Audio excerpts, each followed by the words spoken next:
My name is Dan O'Leary. I'm a professor at the State University of New York. This afternoon, I just want to give you a brief idea of what I've been doing over the past 20 years or so. I've been working with couples trying to understand how physical aggression develops in those couples across time when we look at them from the time they get engaged to 3 or 4 years later.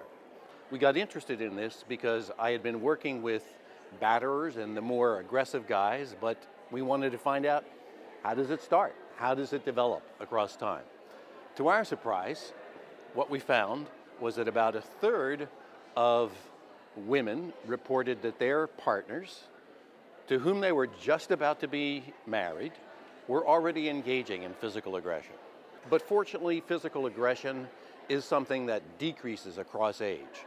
We've looked at larger samples of people from 20 to 70, and we see physical aggression has a straight linear decline from, let's say, 20 to age 70 in the majority of people. So I'm actually quite enthused about new treatments that we can develop for couples with low levels of physical aggression, showing that indeed you can help them and they will not escalate to worse forms of aggression, and the women won't see themselves as blameworthy. Each of them will see themselves as responsible for their aggression and hopefully stop.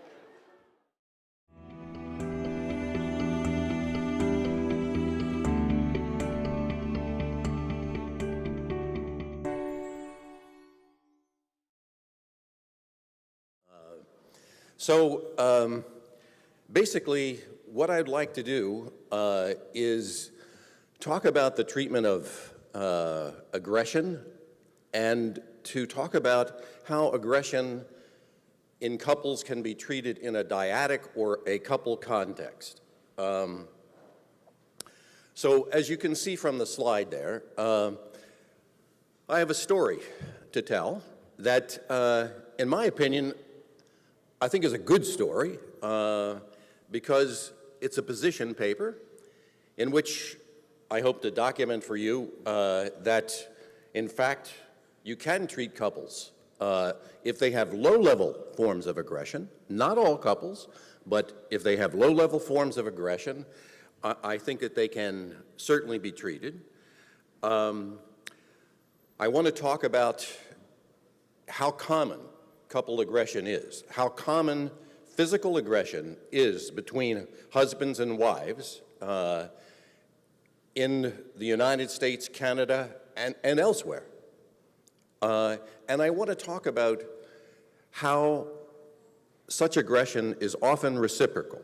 And by that I mean it's engaged in by both partners, by the husband and the wife. And importantly, I'm going to tell you about how, if we offer couple treatment and we advertise in our local community, not for couples who are physically aggressive, but for couples who argue, who have difficulty in their communication, who fight verbally, they come in droves, and we have to then select them. And the important point is we don't advertise for batterers, we don't advertise for physically aggressive couples, but we select them, and my suggestion, if research could go on here, that you do something similar, and you select people that are just in whatever category you want, because they'll come if you offer the treatment. So, as you can see from the slide, by physical aggression between partners, I mean simply what is seen there on the slide. The behaviors are things like aggressive acts, pushing, slapping, shoving, beating, and so forth. The behavior has to occur in the context of an argument. It can't be you're with your partner and you're pinching her rear end and you're kind of thinking, let's have some sex or something. It's aggression, not sex, not joking around. And the total framework for this assessment of aggression, in every study to which I am going to refer is 1 year. So if I present prevalence data from one study, it's going to be using the same measure in another study, and it's going to be using the same time frame. So every study that I present will give you data from the same kind of aggression measure, actually, in fact, the same specific aggression measure.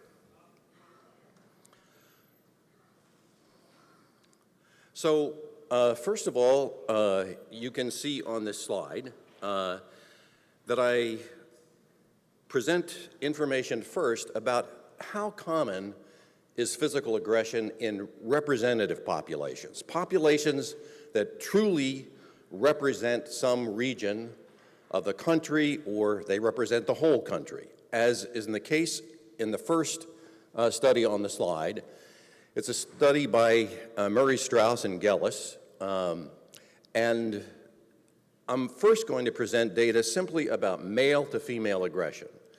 And I'm going to stick with presenting male to female aggression until a point where I'll make it very clear to you, okay, now let's talk about female aggression. But first, let's talk about male aggression. As you can see there on that slide, approximately 12% of men self-report, that is, they admit that in the past year they engaged in acts of physical aggression like pushing, slapping, shoving, and so on. And this was a large representative sample of some 6,000 people. In the second study by Schaefer et al., they were interested actually in a representative sample to monitor what happens with regard to drinking alcohol across time and what are the predictors of alcoholism in longitudinal work. But in the beginning of their study, they showed that male to female aggression was approximately, not approximately, it was 10%. Then in a large community sample that I participated in with a man, Jose Grania, in Madrid, we used the conflict tactic scale, the same measure that I'm referring to, and to our amazement, we get exact same level that Murray Strauss got, 12%. Now, for those of you who do depression research, which I do as well, you may well be aware that there have been issues about how common is depression in places like Canada, the US, China, and so forth. And the prevalence rates in the US have been noted as quite alarmingly high. Well, it's possible, of course, that we are all wimps or not very strong in the US and that our depression rates are high. I don't really believe that. I think there are problems with definitions and so forth, but thank goodness in this situation we're using the same measure across different countries. And I might add that Spain is amazingly similar to the US in terms of a number of important demographic issues. Education is almost the same.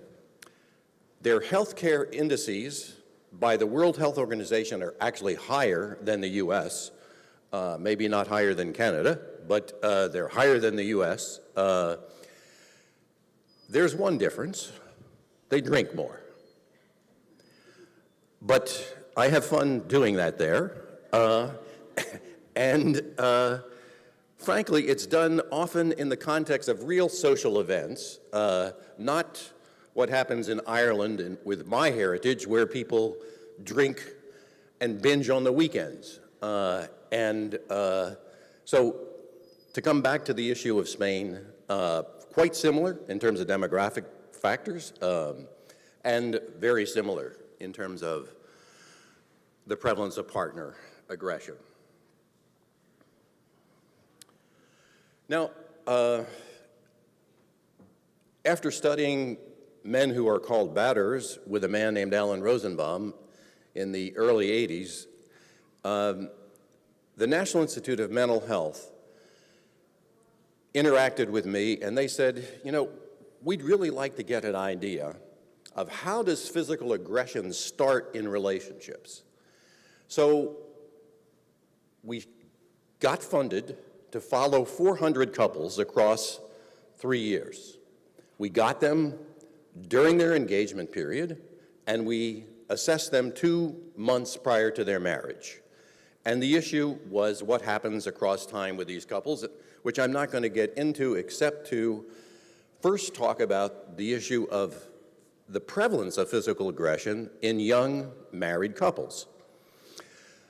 I might say, and I think I mentioned this to somebody here at the convention, we got approved to do this work by NIMH, but they sent 3 visitors to Stony Brook because they were concerned with this comment to me.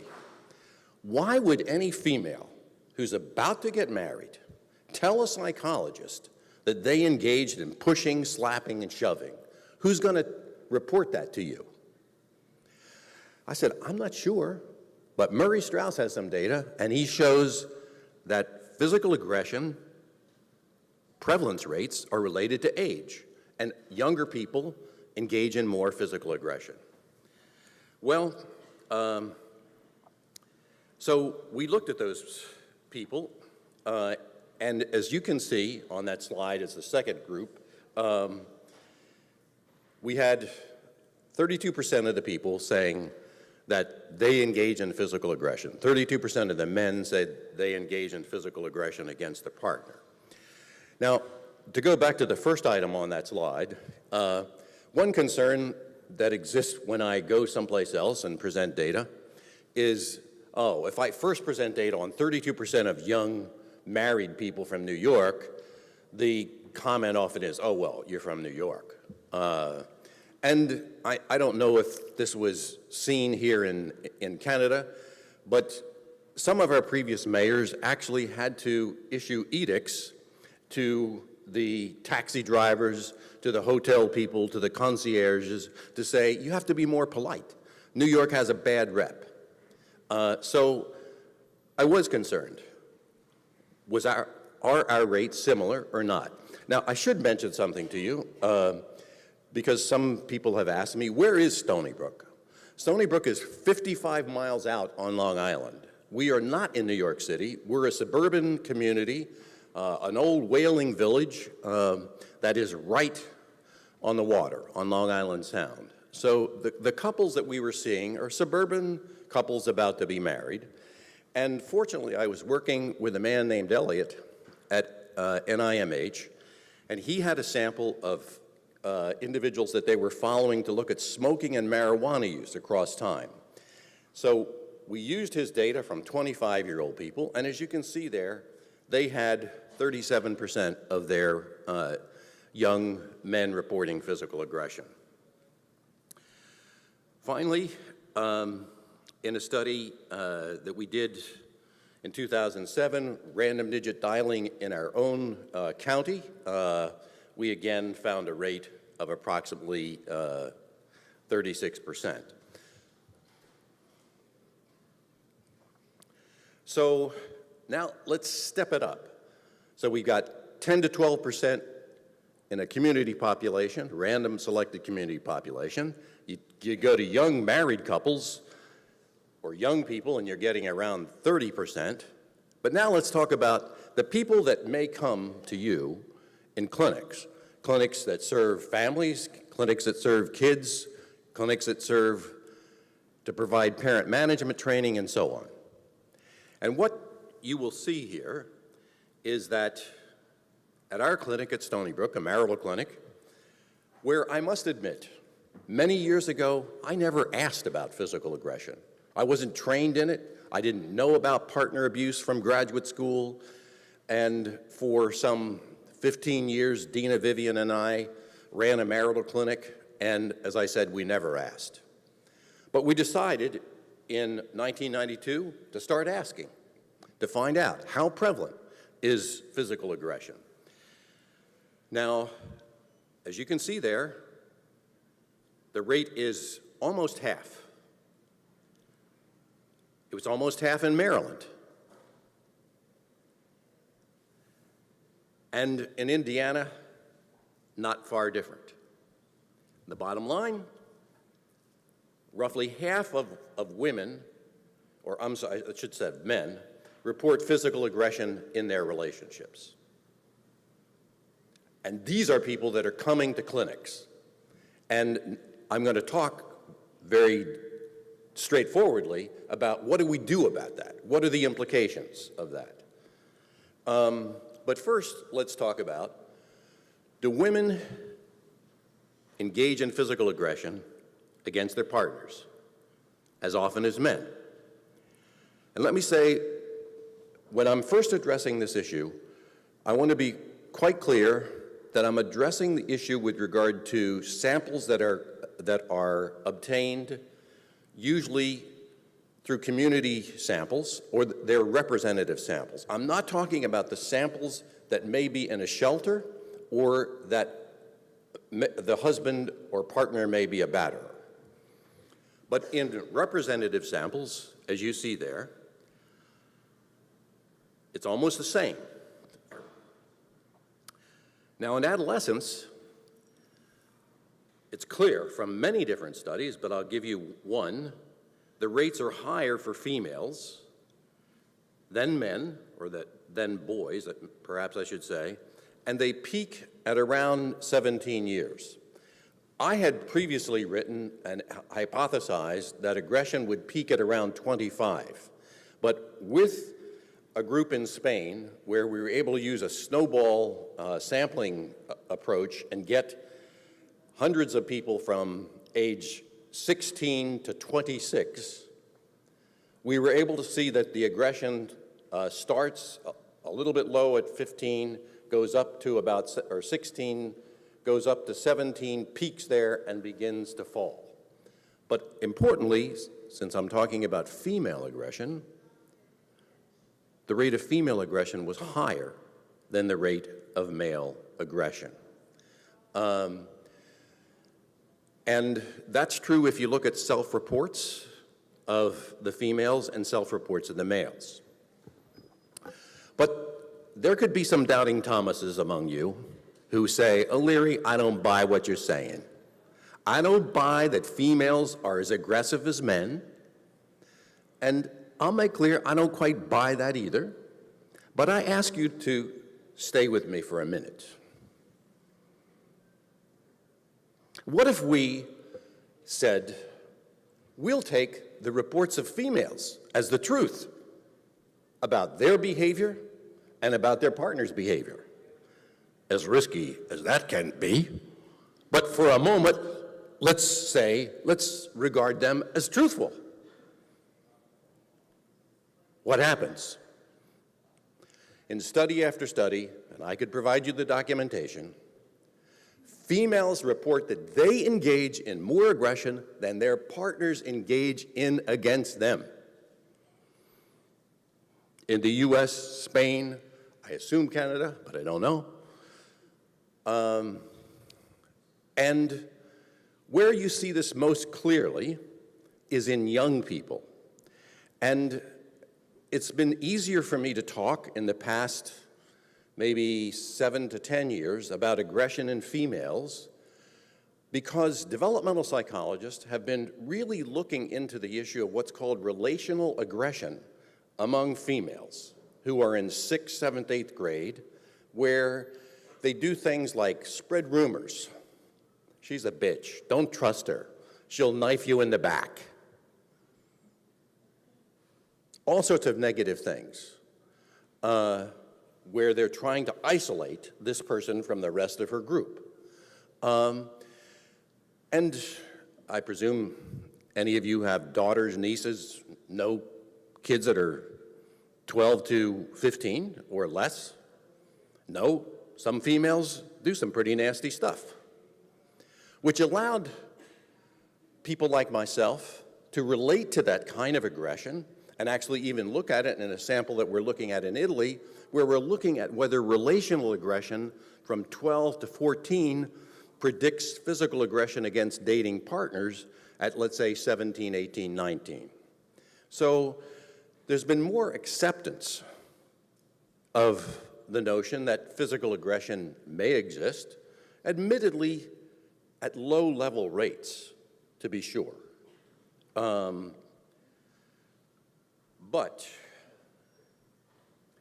I am not saying at all that physical aggression by males and females is the same. And let me document what I'm saying with regard to injury rates, murder, and fear. Injury rates are higher in women than in men in marital clinic samples, as we showed in 1992, Michelle Cascardi and I. And other clinic studies have showed similar things. Maybe more importantly, more women than men are murdered by their intimate partners each year.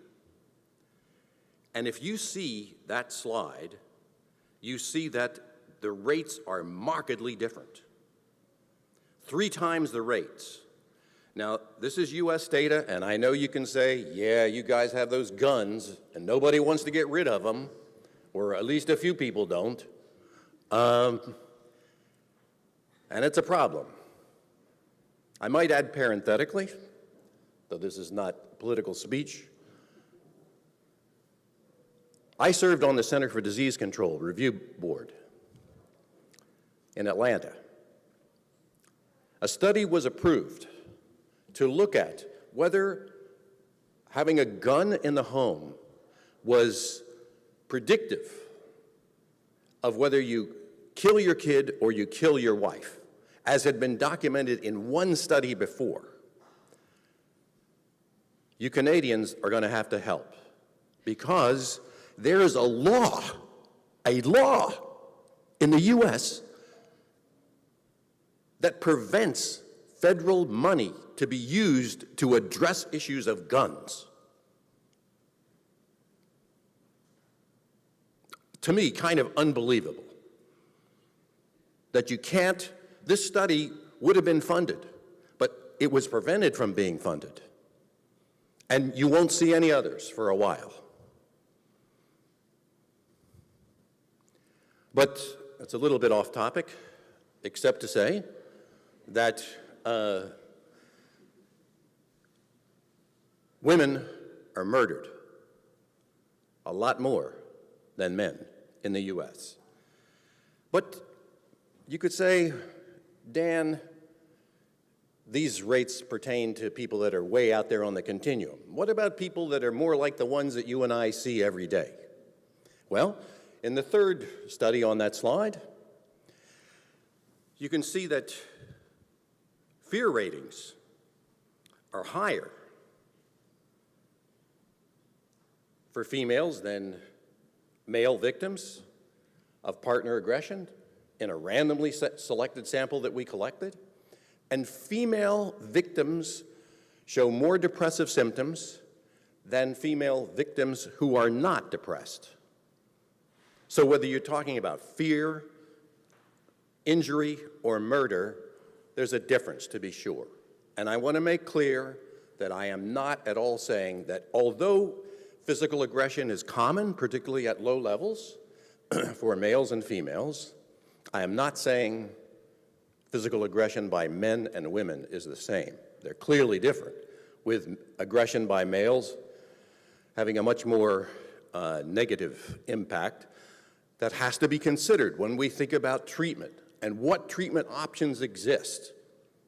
But if you only get one, remember one thing I said, other than we can't do gun violence research in the US, you hopefully can remember that O'Leary thinks we can't treat all aggression or consider all aggression the same. One size, as Arthur Cantos and I have written in the past couple of years, one size doesn't fit all. We have to consider the levels, the context of the aggression, whether it's largely male, whether largely female, or reciprocal. We conclude then about partner aggression. It's most common in young people, 17 to 18 years. In representative samples of parents and young partners, about a third have partner aggression, and in clinic couples, about 50% have aggression. Let me go back, if I may, and just give you one quick story about the prevalence of physical aggression being high among young people. My daughter came home one night after a junior prom, and she was with some gals the next morning, and I went out and had my coffee, and I'm talking to these gals, and I overheard one gal that I knew quite well say, "Oh, you know, Dr. O," well, she actually told me directly, "You know, Dr. O, you know, Kathy hit this guy at the prom, and she really should have. He deserved it." I'm thinking, oh my God, you know, I do partner research, aggression research, and here I hear my daughter's engaging in physical aggression against her partner at the public high school.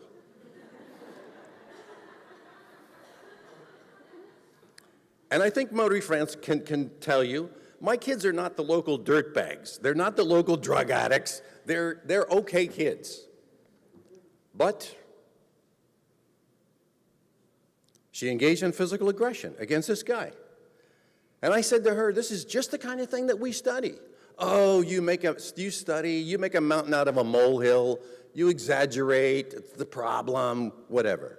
I said, I don't exaggerate the problem, and I have data showing that if you start hitting at this age, it's often common that it continues. It's not going to be me.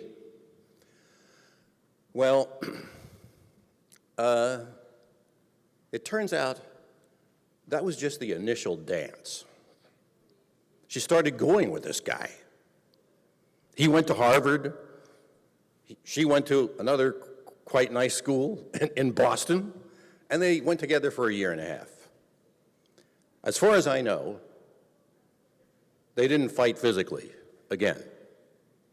But I raise it because she engaged in physical aggression. I don't know exactly what he did, except I know he touched her in places that the other gals did not think was appropriate, and they thought it was legitimate to hit him.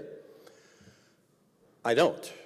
I think that's one of the problems that exists with young people, that we ought to have a kind of no tolerance for physical aggression in young couples, whether you're 15, 16, 17, what have you. But I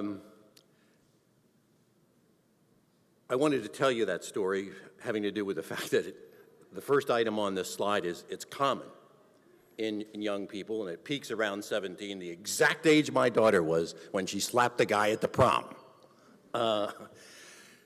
But in representative samples, as I said, you got about 30% and about half in clinic couples. So what are the implications of this? And what do we do about treatment?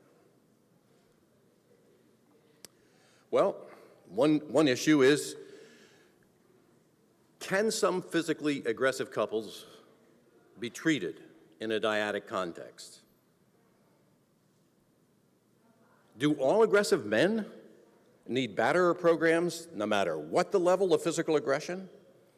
In our county, Suffolk County, New York, 50 miles from New York City, if a female calls the cops and the husband is arrested or the partner is arrested, he goes to the court, often stays overnight in a jail, and will be assigned, most likely, to a batterer's intervention.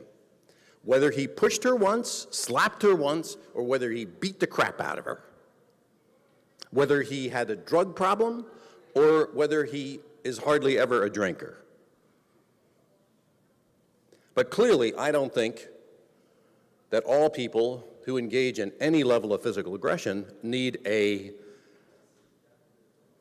batterer program that lasts perhaps, as in California, 52 weeks, or in some other places, 26.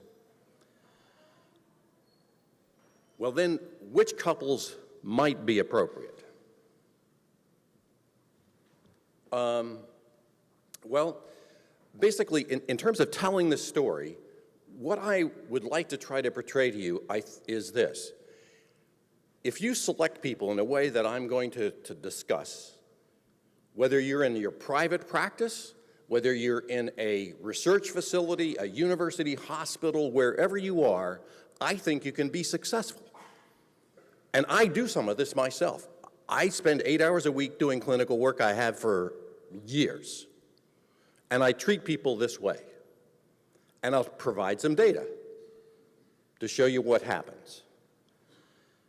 So first of all, though, in selecting people for couple treatment, and I've changed, by the way, in my opinion, about this in the last 10, 15 years, thinking you should select people that are less aggressive than in some of the treatment work that I have published about before. So I'll try to make clear exactly where in the range of aggression I think is reasonable, and why I think selecting people with low levels of physical aggression can be particularly good in the sense that you may be able to document that you can prevent escalation to more severe forms of physical aggression where people will come to see you voluntarily. So, first of all, no injury to either partner. Second, neither is fearful to speak in the presence of the other, and not afraid to speak in the presence of the therapist. The acts of physical aggression have occurred only several times in the past year. We have in the past, in government-supported studies, taken people that are more aggressive, significantly more aggressive, but they say they're not fearful of their partner, they want therapy and so forth. I wouldn't do that now for reasons I'll talk about in a bit. But I would suggest taking them where the physical aggression has occurred only several times in the past year. And none of these acts were severe. They weren't beating, choking, or threatening with a knife or gun. What does that leave you? It leaves you with the common kind of physical aggression that we have reported in many studies. Pushing, slapping, a shove, done by both partners often, and not where it engenders fear.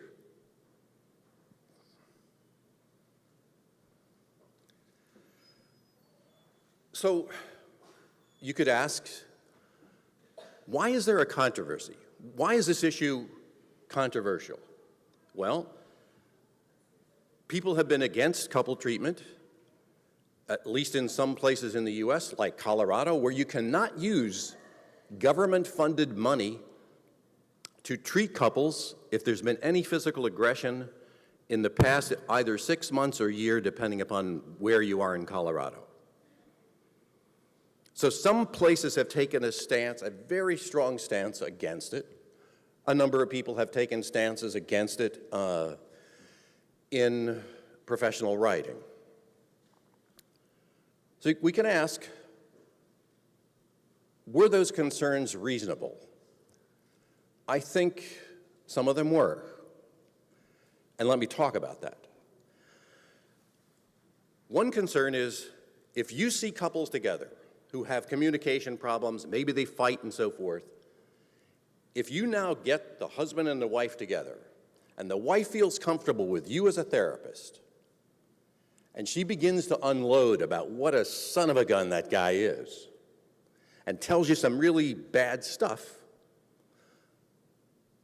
the concern was that he'll go home and hit her after the session. So one concern was that they would fight after a dyadic session. I'll provide data on this in a bit, but let me just talk about the concerns before I try to rebut them. Secondly, the women may become self-blaming.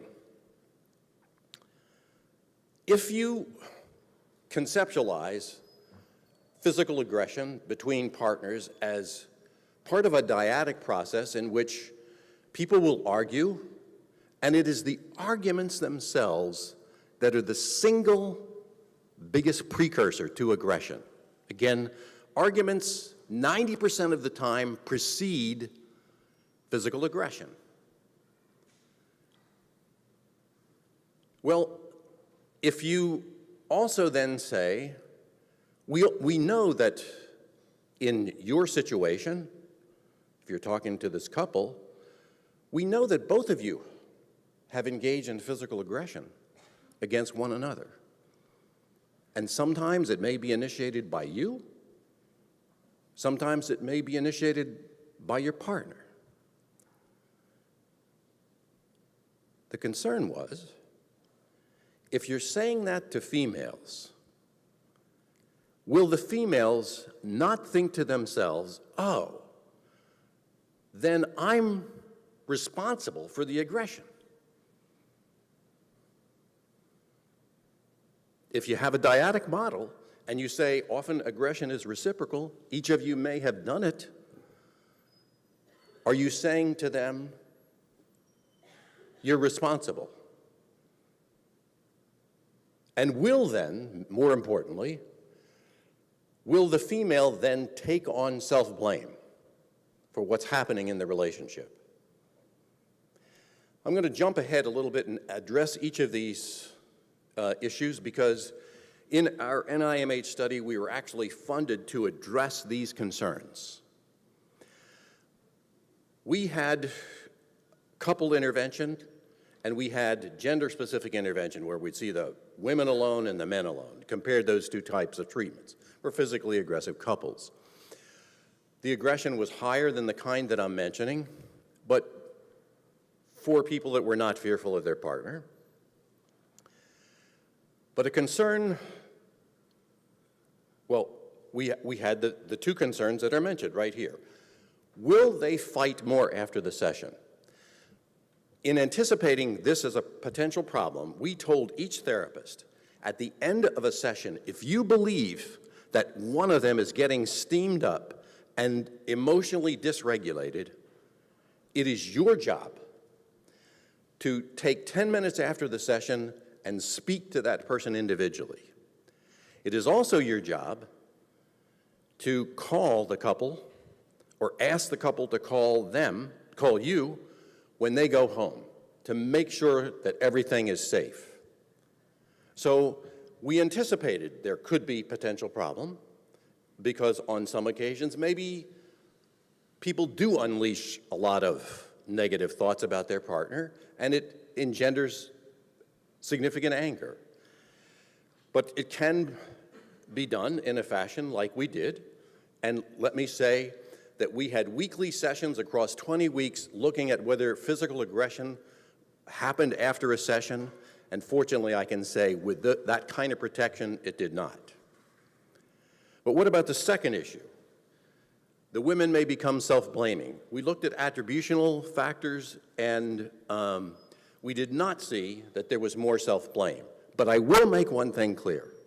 We do say each of you is responsible for your own behavior. Each of you is responsible. If aggression occurs, each of you. So in that sense, we were not letting either of them off the hook. But fortunately, with that kind of conceptualization given to people across 20 weeks, we did not see that self-blame increased as a function of our intervention. In fact, there was somewhat of a decrease. Okay, if you wanted to do this kind of intervention, how would you assess it? Well, I give several examples here. The conflict tactics scale of Murray-Strauss. We have a spouse-specific aggression and assertion scale. There's Tolman's psychological maltreatment of women. And we designed a scale particularly to select people for therapy, where our interest was, do they have fear of partner? Do they have fear of the partner's psychological aggression? Do they have a fear of partner's physical or sexual aggression? And I would use some of those measures. I'm not going to go into them in detail because I want to talk about the treatment. So what kind of interventions can you implement with couples? Well, I just said we had gender-specific treatment, couples with more than occasional aggression, groups for men and women, and 2 published studies have used this. The first one by Brannon and Rubin in Texas, where they had court-mandated men, but they compared the court-mandated men who were getting individual treatment versus those that got couple treatment, and found essentially no difference, and reductions in physical and psychological aggression. We did the same thing in 1999, but all of our people were volunteers. They were not court mandated. So both with court mandated and non-court mandated, one can certainly do this in a group context. Now, what other kind of interventions might work? It turns out the largest study of couple treatment in the US ever was done by Andrew Christensen at UCLA and his colleagues, Brian Doss and some other people. They consulted with us, and they decided to select out anybody that had severe aggression, injury, and so forth. So they kept the low-level forms of physically aggressive people, because they're significant numbers. And the interest was, does the presence of physical aggression lessen the impact on treatment in terms of caring and satisfaction? And they did see increases in caring and satisfaction. And they did not see that there was any problem in allowing those people to remain in their treatment. Again, with the more severe people selected out totally. And importantly, they didn't have an aggression treatment focus. It was behavioral, marital, or acceptance-based therapy with no focus on aggression. I say that because if I could ask you to remember one other thing that I said, other than guns and our leaders, there are many ways to roam. I worked on treatment of depression for a long time. What do we have that works? Well, we've got the SSRIs, we've got new SSRIs, we have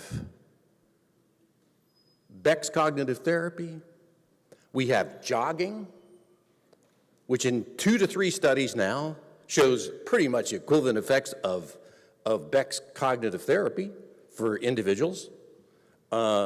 Just have to keep them jogging, but keep them jogging, activation works. And you can do behavioral marital therapy, which is what we showed.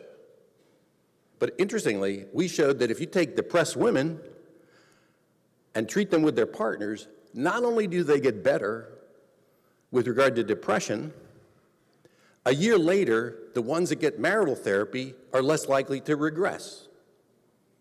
But you could say, O'Leary, why are you raising this? That's about depression. The topic here is aggression. My reason for raising this is, while I'm giving you some kinds of interventions that are largely cognitive behavioral, I, for a moment, do not think that 20 years from now, the only way to treat these people is cognitive behavioral, or drugs, or something else. I think there are lots of ways that one can get to desired outcomes. And I think, and I'm going to press this issue in most of my writing across the next X number of years, one of the problems that has existed in the partner violence area is we have a very narrow focus on how is partner aggression conceptualized. And I won't even go into my critique of them. But let me just say that I think it has prevented us from moving forward. It's prevented alternative treatments from being developed. But again, Doss found no evidence of aggression lessening during the positive impact of therapy. Now, I didn't say that to you yet, but the reason I think that was the case was because his aggression levels were too low. They restricted too many, which is why I'm going to suggest to you, if you really want to make a good contribution to this field, select people that are in a moderate level not ones that are so low that you're not going to be able to get any aggression reduction across time, and you won't be able to do research that is basically about prevention of escalation of violence. So, as you can see there, some clients can be treated with standard BMT without any focus. What other kinds of things work? Well, there's sequence treatment, sequence individual treatment, followed by dyadic treatment, work by Stith and McCullough. They had a pilot study, and I had a long conversation with her 2 days before I came here. They basically took couples that were kind of moderate level physical aggression, and they had 6 individual sessions with the man and the woman, and they had couples as teams, man and women, so that the woman would deal with the woman for 6 sessions and the man would deal with the man, and after 6 sessions, then they would do 12 sessions of essentially a behavioral marital intervention with a bit of a fairly strong focus on safety planning and keeping emotion regulation in check. So again, it's 6 sessions of individual work and then 12 sessions of dyadic work. One thing that I will say about this is that if you advertise for treatment and you tell people that you will give them both some help individually first and then work with them together, it's another pull to get people to come in, which is a big issue in the partner violence area. Because if any of you, I'm sure many of you do, work with batterers, one of the biggest problems with batterers is the dropout, which, as Cantos and I have published just a year ago, the dropout rates nationally in batter intervention programs in the US are approximately 70%. And we're just about to publish a paper showing that the worst people drop out as soon as the judge says call. Then some of them call, they get an assessment session, another group drop out. And then they get an assessment session, they get assigned to treatment, and more drop out. So I'm saying there are at least some alternatives to getting people with lower level forms of physical aggression who will want to come to see you.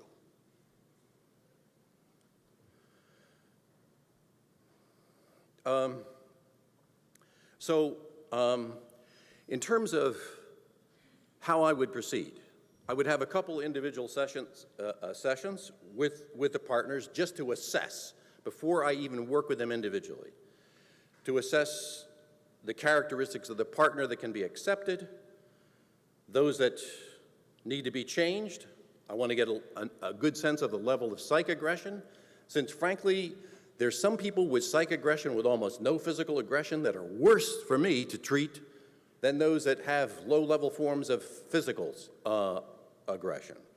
I'd like to get a sense of what individual issues might impede change.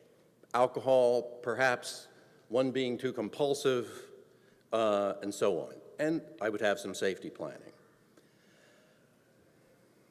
Then in individual sessions, with 6 to 8 sessions, which is what we do in our clinic, we first address the issues of emotional dysregulation, ability to control anger, acceptance of responsibility.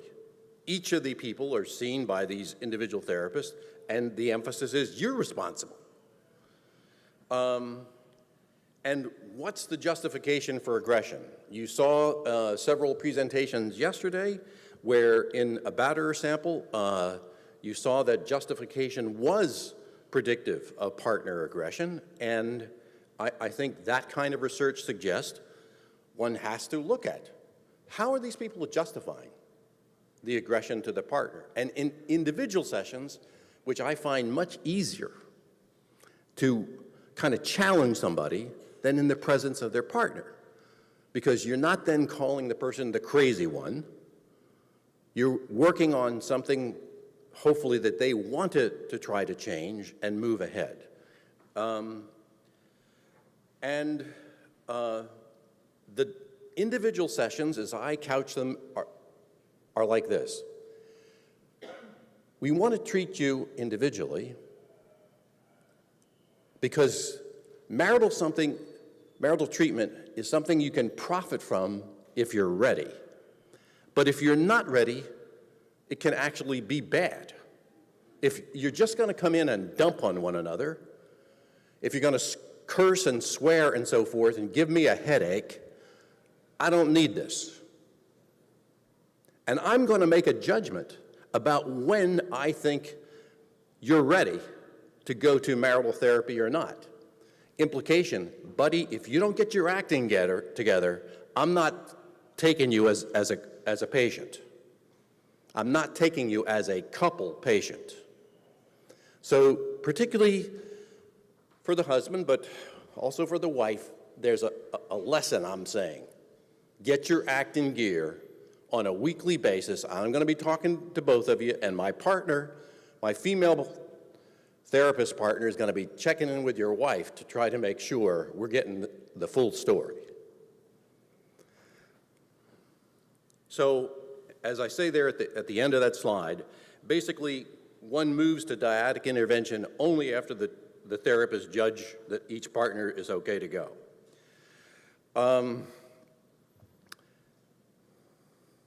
I have just a few minutes left, so I'm not going to say anything except the core things I would address are communication, insight, reflection of being hurt, and engaging in caring behaviors.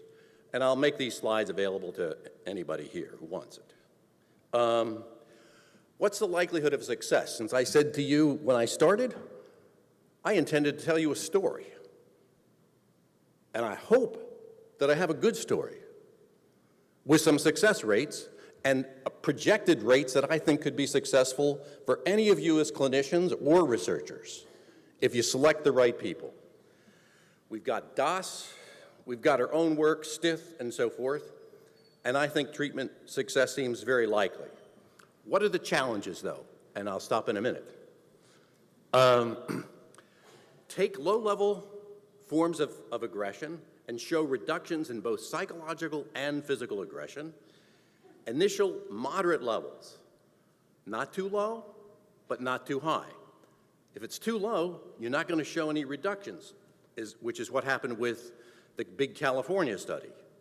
Also happened in a study I didn't refer to by Latalade at the University of Maryland. If you select them too low, you're not going to get a treatment effect.